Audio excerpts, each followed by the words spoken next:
And blessed to be a part of your day. Kevin Miller in the morning on KIDO Talk Radio. Our great friend Dave Petzo with us from the Petzo Center. Petzo Financial on Facebook and Twitter. Dave, good morning. Good morning, Kevin. So as we get ready to exit January and bring on February, your thoughts on the first month of the year when it comes to folks' 401ks, retirement funds, IRAs, a good month? How about, wow, yeah, 7.5%, Kevin. We're not done yet. Tagging on to that, it looks like the market's going to open up today. But, after a 20% gain last year, we're up already 7.5% in January. That's just incredible. What a start to the year. Tax reform, GDP numbers came out last week, and they were explosively good. The core, anyway, what's going on in America. You know, the headline number was a little misleading in the sense that it includes imports, exports, and those are very, very volatile. Kind of like we look at core inflation, we look at it instead of just this headline number. Because energy prices, things like that fly all over the place. But core GDP is super strong, Kevin, and picking up pace. So it's been a great year in the economy, and certainly the stock market reflects that. Well, when we take a look at what we can expect for the upcoming year, and you and I talk about this all the time, the dreaded correction, right? That eventually, historically, will inevitably, yeah. Yeah, we always get corrections, and I'm not sure why we fuss and worry about them, because trying to time those has of course been a fool's errand. But on top of that, the idea that okay, I'm pretty sure the market's going to correct. Let's just say you say that now. Okay, so you move to the sidelines. At what point of correction do you get back in? Because there's so many people that, hey, in 2016 I got out, and then the market corrected what, 3, 4, 5%, and then ripped higher. At what point do you get back in? This is where people have so much struggle. Now I have to be right twice, which of course we know it's hard enough to be right once. Basically impossible. But let's just say that you are right. Impossible to be right once? Yeah, people can get lucky at it, but when you've got people like Warren Buffett going, I can't time the market. You know what? That's good enough for me, Kevin. I just think that's a silly and foolish thing we try to do. But is there something contrary to the market? Remember when the market was kind of up and down, and the pleasure of being here for so long is I've seen the ebbs and flows. Remember when people were getting out of the market and they were buying rental homes? Yeah. Remember that? That was like the hot thing, and Time Magazine said, have we seen the end of home ownership in America? The American dream is over. Exactly. So, and I know where you're gonna fall on this. But as far as any alternatives to the market. Yeah. That's exactly why I think the market has so much strength. So let's kind of break it down this way and use this a real simple analogy, okay? See, I was hoping to stump you, but apparently not. You have. You're in form today. You're ready for me. Okay. I'm ready. I'm rolling. Well rested, and boom, I'm on it. Sure. Now, so I always think of the world as like this giant bathtub of water sloshing around, and you've got your different asset classes. You've got stocks, you've got bonds, you've got cash. And yeah, there's a core of real estate, but Kevin, when you're talking about investments that aren't liquid, and real estate's not. Now, there is certainly, within the stock market, there's lots and lots of real estate stocks. We utilize them, everybody does. And so they're in there, but it's not going to be one of your major 3 asset classes. So we've got cash, basically, for years has earned 0. We're now earning, a quarter of a point or something on our cash. Very little. But then you've also got bonds, and even though the rates have come up, they have destroyed any kind of gains, because, of course, of rising interest rates. And they're still very low, below the inflation rate. So money, I think, is kind of still finding its way to stocks, Kevin, as the best alternative out there. And yes, we're going to have corrections, but I think that's why the corrections have been so shallow, is that people are looking for, I can get back in. Okay, down 2%, I'm in. Down 3%, I'll take it. And they're not waiting for the big 10, 20% corrections to get money to work. Sure, but it is kind of crazy when you think about people buying the penny stocks, and there's a lot of speculation going on that is very, very odd. Everybody, they get on their computers and they do the day trading stuff. Our great friend Dave Petzo is with us here, the Petzo Center, Petzo Financial.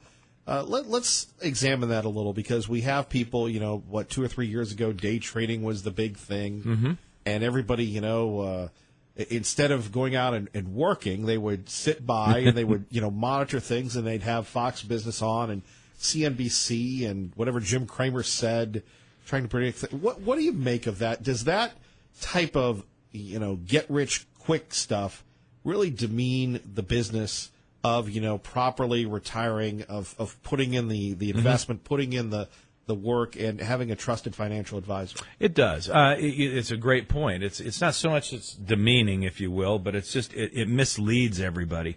When you stop and you think about how do you get wealthy, well, you save a little bit of money, and I do mean a little bit. It doesn't take much. You start early, and you don't go into debt. You live within your means. I'm sorry, that's just not going to make a whole series of novels. That's really simple, straightforward, and easy. And yet we turn this into something like, well, it's not going to work anyway, so I think I'll buy a lottery ticket. And so people do, and half of their money is gone. It's one of the worst things in the whole wide world to do with your money. I don't have any money. I can't really put any money in my 401k, but you can spend $20 a week on lottery tickets, which is, of course, absurd. Hey, you can't win if you don't play. Oh, Kevin. Oh, I can. You know what? I hear Jennifer at the office going, "Oh, he hates that." I know she is. If they want to tick me off, that's what they'll walk by and say that. Just rib me. It's like, yeah, I know. My chances of winning are the same as yours, and I don't play. You can't win these things. But anyway, my point is it takes us away from the truth. But these penny stocks, the day trading, the chase of some kind of a quick get-rich-quick dream, instead of saying, here's my deal, I'm going to put away $100 a month, and then I'm going to, as I get a raise, I'm going to take another $10 of that, and I'm going to keep going. And then I'm going to save it for decades. I'm going to have a couple $1 million in retirement. And that's assured. That's the way to play it. Instead, we're going to buy penny stocks. Remember the Wolf of Wall Street? That's what they did, was play on people's greed. And of course, that is the wrong direction. And it's just misleading for people, and I'm very, very sad that people feel that way.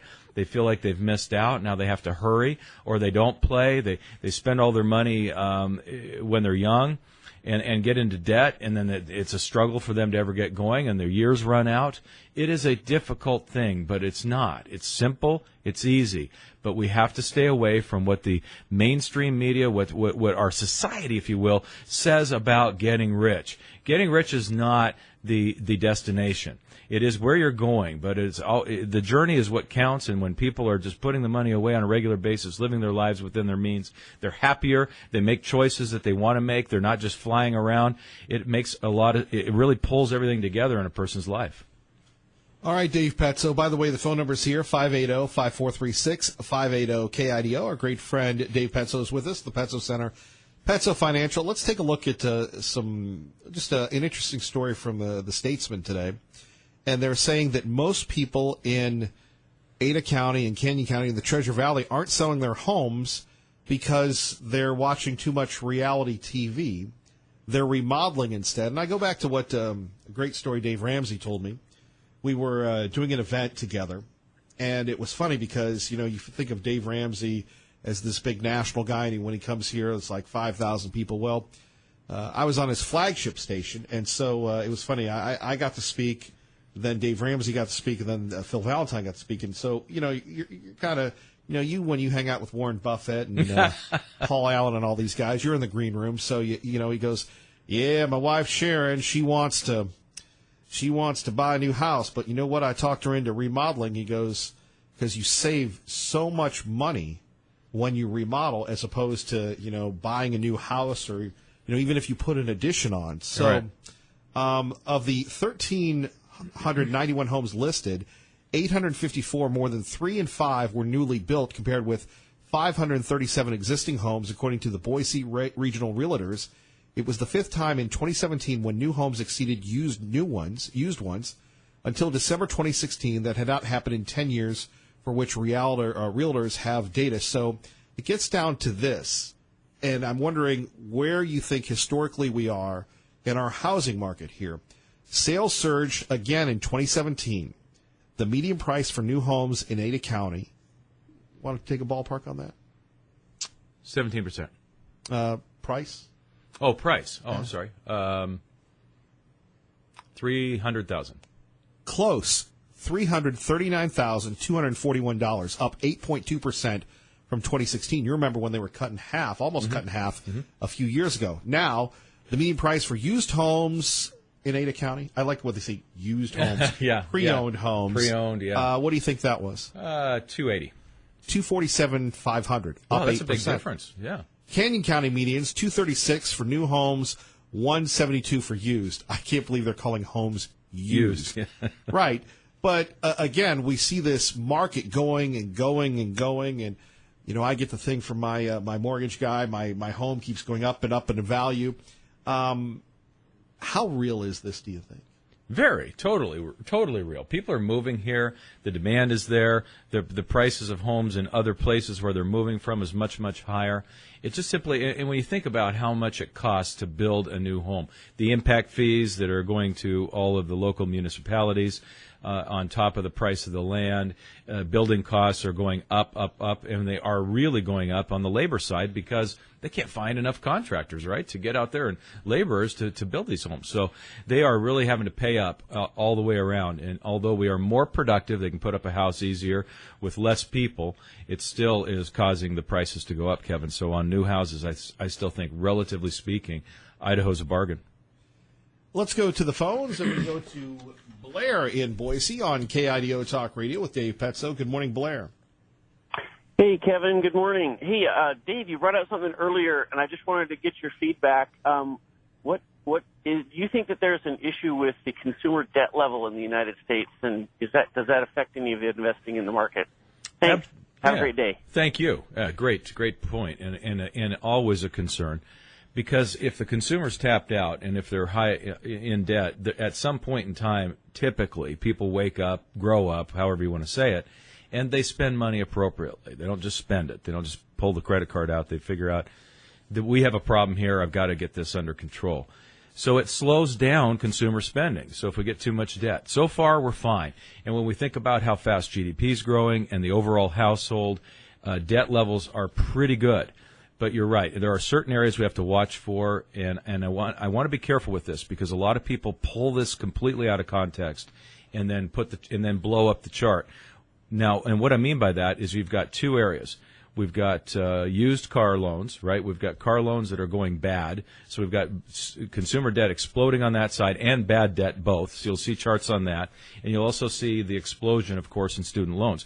And when you pull those two together, it's a small part of the overall debt in our country. So, again, don't focus too much on those. We want to watch it. But don't let people show you just those charts and say we're completely out of control. We're all, it's all going to heck in a handbasket, and we're all going to die.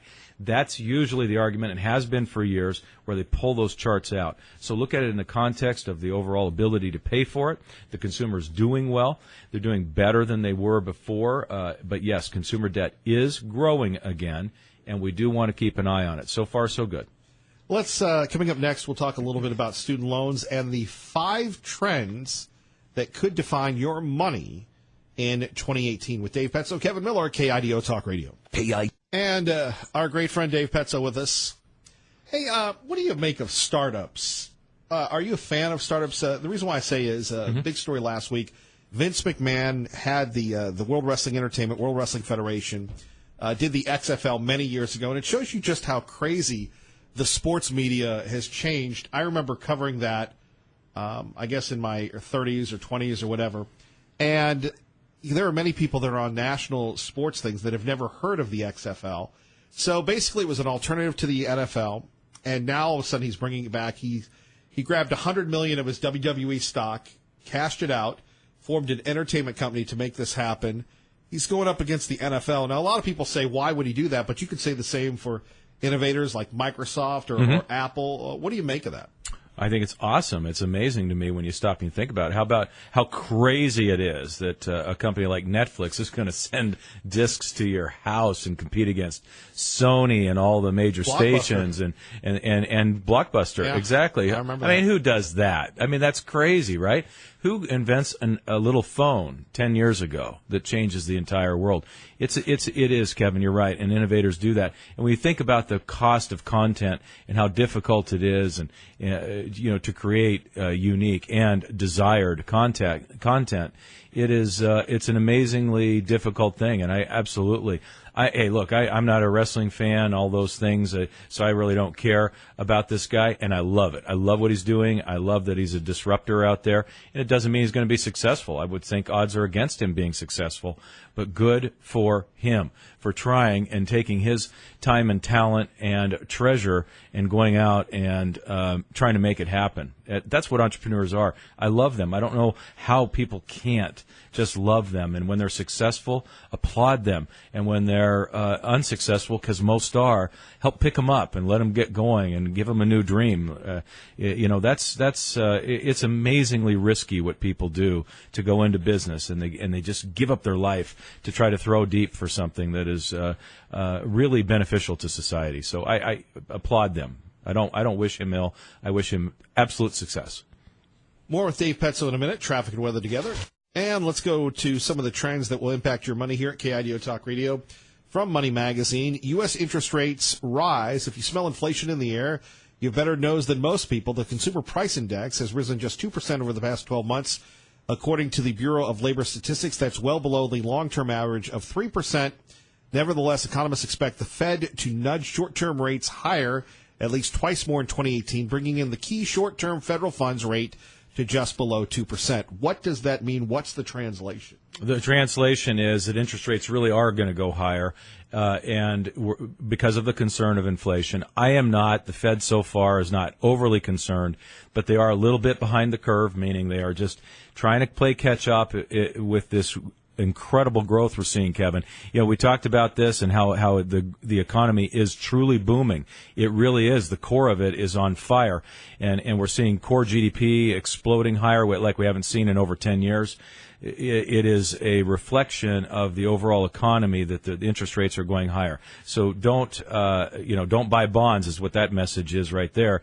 But further, I think the Fed very likely could be raising rates way more than twice just to play catch up. 3 or 4 times, in my mind, is more likely. Dave Petzo joins us as we continue on here. Let's look at economies overseas rebound. They are. This is a global growth situation. I can't think of her name right now. The French lady that is the head of the IMF, she was talking about the fact that the U.S. policies, especially the corporate tax cut, is going to help boost global growth. Isn't that interesting? Not just U.S. growth, but global growth in changing policies and directions for other economies around the world. But we are now seeing emerging markets really catching fire. Not just their markets. The actual GDP is growing. And also, of course, even outdoor museum Europe is actually now becoming a growth place. This is the first time in literally decades, Kevin, that they're accelerating rather than decelerating in growth. So I think we are seeing a global growth that could get near 4% GDP this year. That is an astounding number that really all those folks around Obama, and Obama himself always said we were in some kind of a secular slowdown. You remember that? Right. Yeah, that this is just the way it is. It's a secular malaise. There's nothing I can do about it. I'm the genius, but I can't. Yeah, well, as soon as the genius left, we're now getting global growth that is far in excess of where it was or thought it could be, according to the progressives. We continue on with Dave Petzo, taking a look at some more trends that impact your money. Assets revert to the mean.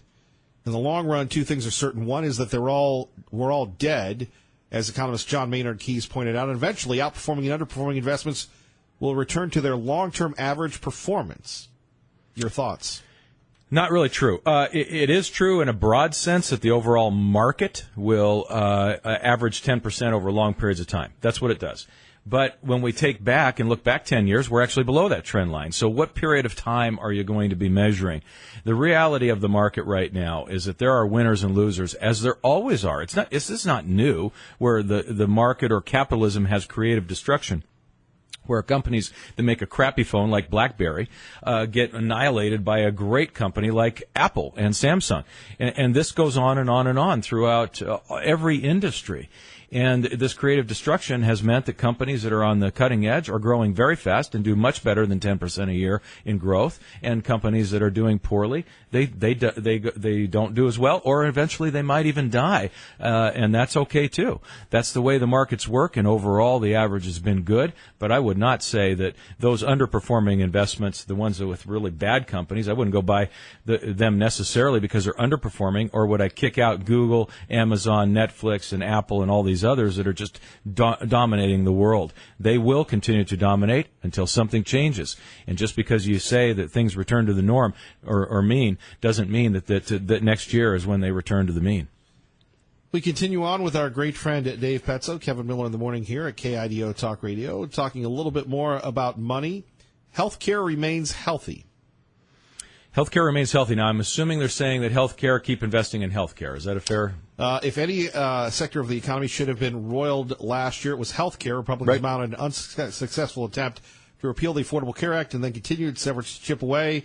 Nevertheless, healthcare funds soared, posting an average gain of more than 20%. Yes, and what is actually interesting in that is that, again, a little political bias there, that the Obamacare somehow is good for healthcare companies. It's good for some, but that's what government does. It picks the winners and losers. Kevin, you are a winner. Kevin, you're a loser. We don't like you. New administration, and you're out. And that is true all across healthcare, where there are some winners and some losers. And whether the Republicans are successful in repealing or not, here's my point. There will continue to be winners and losers within healthcare. And I would focus on biotech, pharmaceutical. I know everybody hates them. That's fine. Okay, go ahead and continue to hate them. They're costing you 8 to 10%, which is what it's always been for pharmaceuticals, 8 to 10%. And by the way, all the people around you, they're alive because of those really crappy, and get angry at Merck and all the companies, those drugs that you're taking. You're still alive, or you're feeling better than you would otherwise. That's what those companies do. And as far as really seeing those prices come down, I don't see that at all, Kevin, because that is the lowest cost in all of healthcare is pharmaceuticals, the lowest cost of how we get better. It's a lot cheaper than putting people in the hospital. Dave Petzo, we always appreciate you. Thank you. Appreciate you, Kevin. Thanks a lot. Have a good day. You too. You're listening to Kevin Miller on KIDO Talk Radio. Good morning, Maggie. KIDO Talk Radio, Kevin Miller in the morning. Blessed to be a part of your day. Phone number is 580-5436, 580-KIDO. Don't forget, KIDO Talk Radio, your home for the Lars Larson Show. Lars will join us every Monday at 8 o'clock. We are very excited about that. And we'll probably talk to him a little bit about the Grammys. Did you miss the Grammys last night? Well, here's your Miller Morning Montage. My father, if you're watching this, Dad, I love you. Look at me, Pop. Look at me. I'm at the Grammys right now.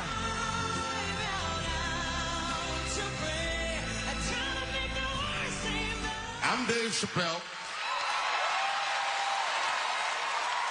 And I just wanted to remind the audience that the only thing more frightening than watching a black man be honest in America is being an honest black man in America. I had to learn how to fight for myself. Time's up for discrimination.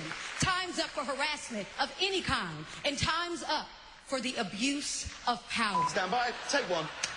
He had a long-time fear of being poisoned. One reason why he liked to eat at McDonald's. Nobody knew he was coming, and the food was safely pre-made. That's it. We've got it. That's the one. You think so? Oh, yeah. The Grammys in the bag? We always try to make great records as good as we can, and I guess this is a testament to that. I love y'all with all my heart, and this is for the fans. Thank you, guys. And there we have it. Couldn't just make it about the music. We're joined now by Ronnie and Caldwell, Kevin Miller at KIDO Talk Radio. Good morning, Ronnie. Hey, dude, I did watch part of that last night, and they just can't keep it about the music. They've got to make it all political and bring in ugly Hillary and stuff. So I turned it off, man. But I'll tell you something. That guy that hosted the event, the karaoke cab guy, he looks like your little brother. You know, it's funny. My wife doesn't see the resemblance. This is James Coburn or whatever his name is. Yep. You know, it's funny. I had a guy who I used to work with in Pittsburgh. He works in Florida. He goes, dude, that's you. And I go, I don't know about that, but you see the resemblance, huh? I do, dude. He looks so much like you. If you put a little bit of that Brit accent into your voice, dude, you would. I mean, you guys are dead ringers. You know, some of us in life want to look like Brad Pitt, Tom Cruise. I resemble James Corden. I look like Tom Wopat from the Dukes of Hazzard. That's why I'm so bad to the bone. But hey, where's Petzo everybody actually liked what's his name better, Bo. Who? Bo.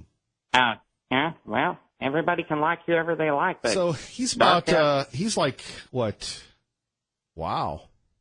He's like 11 years my junior. This guy. So if I If I were born in 78, I would, and that's about what my hairline looked like back then, too. Yeah, you're holding up pretty good, dude. You don't look old. I mean, sometimes you look pretty goofy with that hoodie on all the time, but you look pretty young. Well, I appreciate that. Now, and that's not why I called. Okay. Dude, you're not going to believe it. Remember how I told you a long time ago that my grandpa Ron, who I got my name from, how he's a hanger-oner? Right. Yeah, and he won't die. He just hanger-oner, and the whole family goes, geez, he's the only guy with a lot of money, and he just won't die. He bit the dust, dude. I'm a millionaire. I'm sorry to hear that. No, dude, he was 104. What are you sorry about? He had a great life. He did everything, dude, but I was trying to get a hold of Petso so we could talk about, because here's what I want to do, dude. First thing I want to do is, like, get you and a couple other friends, and we're going to go do, like, a road trip. And we can document everything in a big RV and stuff, and we'll bring a boat and all kinds of things. And then I just want to travel around the world and act like a rock star for a while, but I don't want to blow it all. I see. Dude, can you tell I'm pumped out of my mind? Maybe you'd like to buy a radio station. I never thought of that. Well, dude, that's a great idea. Then I could have my own show. You could. It could be Ronnie 107.9. Real close to you. Yeah. If I bought one, dude, you'd be my morning drive and my afternoon drive. And you would do middays. I would pop in the studio once in a while just to act like, the boss is here and stuff and keep people in line. But I'd probably mostly want to do like the 9 to midnight thing, Apparently. I know. So, dude, isn't that cool, man? Ronnie's going to have some big money, and I need a guy like Petso to tell me what to do with at least $1 million of it. Okay. So are you going to join us tomorrow night, or are you going to do the old bait and switch like you usually do? The bait and switch, for the big, the State of the Union? Right. You know what I would do if I were you? I would copy what that listener of yours said, and when Liberal Steve gets there, play like that song, Let's Hear It for the Girls or something, and just really give him a tough one. And hopefully you, what's that word? It sounds like shun. You shun him out. Do you think there'll be any congressional candidates there? You mean like Raul Labrador? Well, no, he's running for governor, but I mean, I guess we should, I don't know if we should invite those folks. I think everybody's invited. So, I mean, if you're running for office, and here's the key, if you listen to the program, then we're having an event. So hopefully we'll see people running for office. Maybe they want to talk to folks. Yeah, that's not a bad idea. Like the Christy Perry chick? Representative Perry, perhaps. Maybe she's pretty hot, dude. I don't know if you've seen her, but she's pretty hot. Maybe Senator Nonini, maybe others. Hey, you want to know an interesting fact? I've got to go, Ronnie. No. This is a good one, dude. You'll love this one because it's one of your favorite TV shows. You still there? Go ahead. Christy Perry's husband looks like Tom Selleck.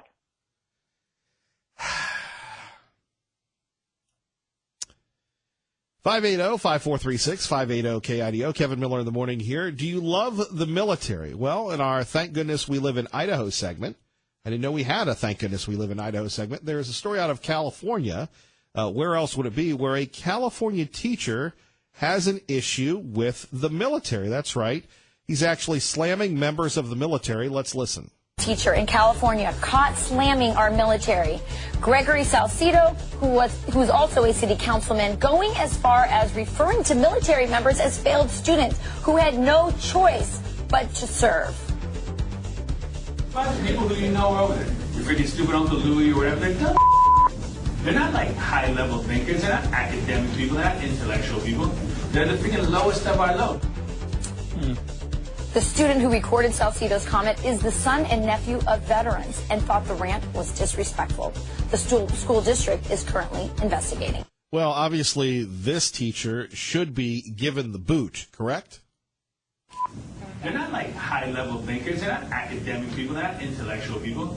They're the freaking lowest of our low. Yeah, what person in their right mind would ever refer to the military that way? Such a humble, noble cause. And you can always tell people that have been in the military, that have been serving, that understand not just the words of sacrifice, but have actually lived it, right? Amazing when you think about this.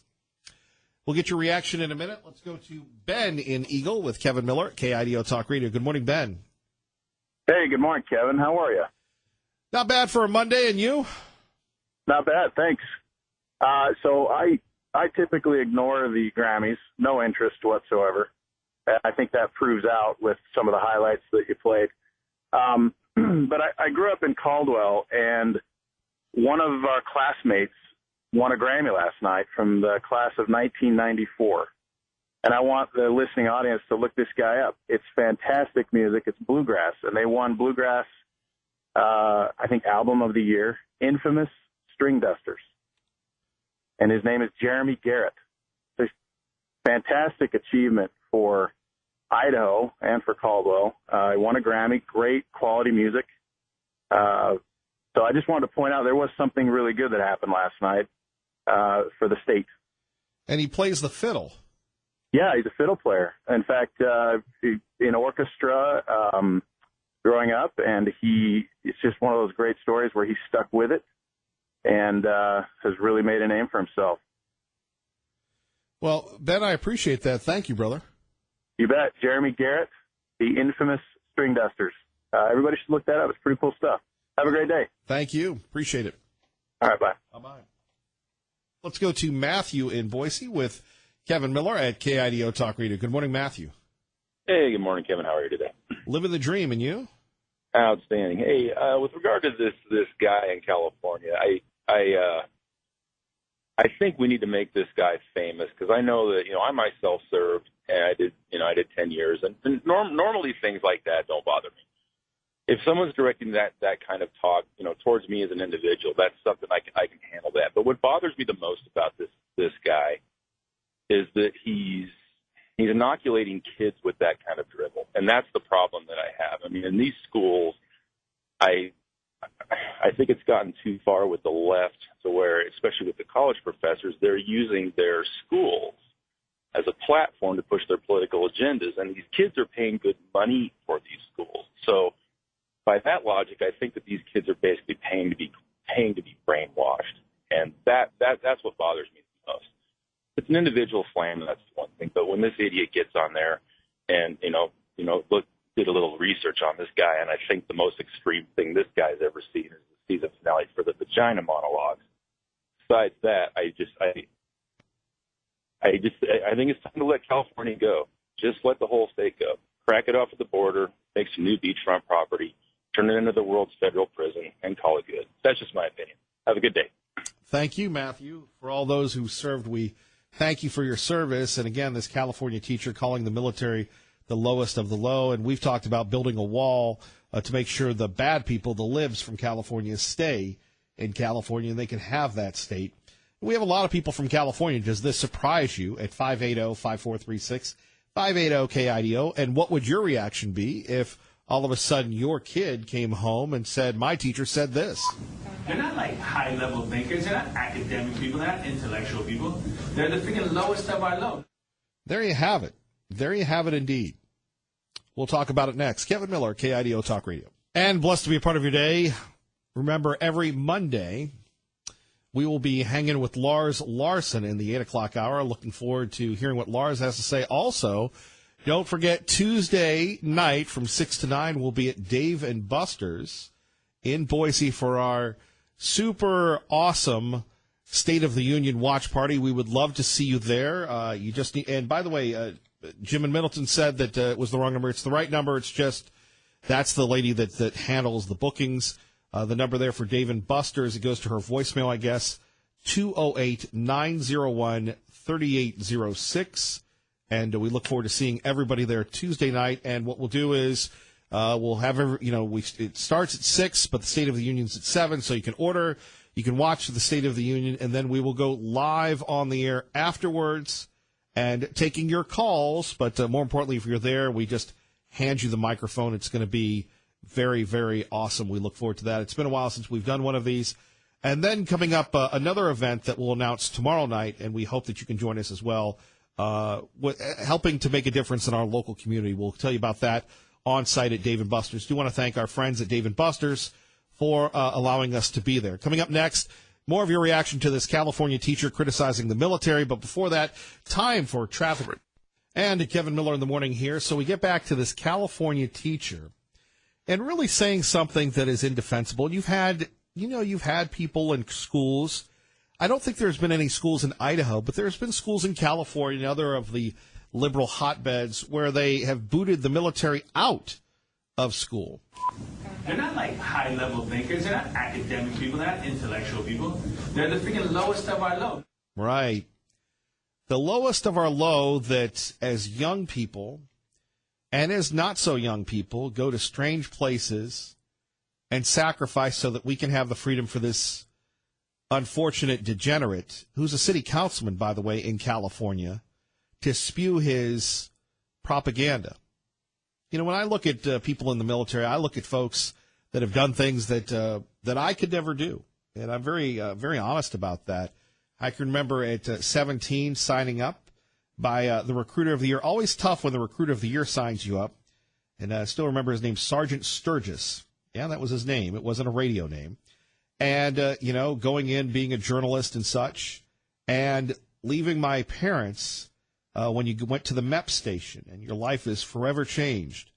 And I've always admired the people that have gone on to active duty and that have made careers out of the military, and the strain that it puts on families, the incredible pride, and to have someone who is a public servant. And I understand that in America we talk about free speech, but there are some places where, you can't say things. The obvious example is you can't yell fire in a theater. You can't say the N-word. Well, you can if you're some people, but you know what I'm talking about. It's crazy. And to demean folks that are away. I had a young lady come up to me at the Canyon County Kids Fair, and we were talking about the rates of suicide involving folks in the military. And there's another story that goes underreported. Now, we ask so much, and we give back so little. And one of the reasons why Donald Trump was elected is he recognized the hypocrisy in both previous Republican administrations when we're talking about taking care of our veterans. I wish there was a way that we could harness the public outrage to make a difference. And, okay, a sidebar, for instance. Okay, we have this incident last week where the local media made a big deal out of this letter that was left on this guy's Jeep, right? And it was horrific. We should condemn it, right? Horrible. All right. So we did that. And then the guy went on all the stations and condemned racism. Okay. And then at 7 a.m. in an indoor facility, the community showed up. Now, are we to assume that the problem of racism is solved? No, the story ginned up a lot of response, and we moved on. It's like a lot of things. It's not easy. And when it comes to having pride in our military and taking care of our veterans, what is a more noble calling than that? Perhaps being pro-life? Perhaps doing something else? But when you have this, I would like to see as much outrage for this teacher for what he did. He should not be involved in teaching the young minds of the community there in California. He shouldn't. He should give up his license. I was always very cognizant as a former teacher of what I said, what I didn't say, and what was misconstrued. You have to be that way because you're dealing with someone else's kid, number one, and number two, that is your job to impart knowledge, not to promote bias, not to promote anti-patriotism. Gosh knows we have enough of that as it is. So I think about this. This guy should not be allowed to teach. Now, again, people are going to say it's the First Amendment. Well, not in the classroom. Maybe we'll ask Lars Larson about that coming up. You're listening to Kevin Miller on KIDO Talk Radio. Good morning.